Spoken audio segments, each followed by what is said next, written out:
ഇന്ന് രണ്ട് വിദഗ്ധരായ തൊഴിലാളികളെയാണ് പരിചയപ്പെടുത്തുന്നത്. രാംകുമാറും ശെൽവ ഗണേശും.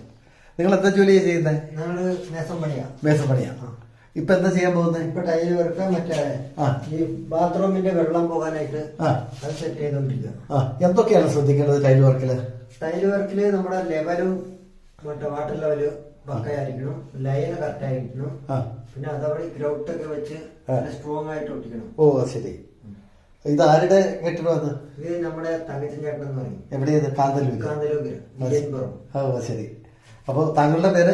രാംകുമാർ. ഇത് ശെൽവ ഗണേശ്. അപ്പൊ അതൊന്ന് ഒട്ടിച്ചേ. ഇതാണ്. ഓ അത് കറക്റ്റ് ലെവലായിരിക്കണം. അതിന്റെ ഉള്ളിൽ അരിപ്പുണ്ട്, അത് കറക്റ്റ് ചെയ്ത് വെച്ചിട്ട് വേണം ഇറക്കി വെക്കാൻ. ഓ അത് ശരി. അപ്പൊ നന്നായി ശ്രദ്ധിക്കണം. എത്ര രൂപയാണ് നിങ്ങൾക്ക് കൂലി കിട്ടുന്നത്? 1200, കൽപ്പന 800. ചെലവൊന്നുമില്ല.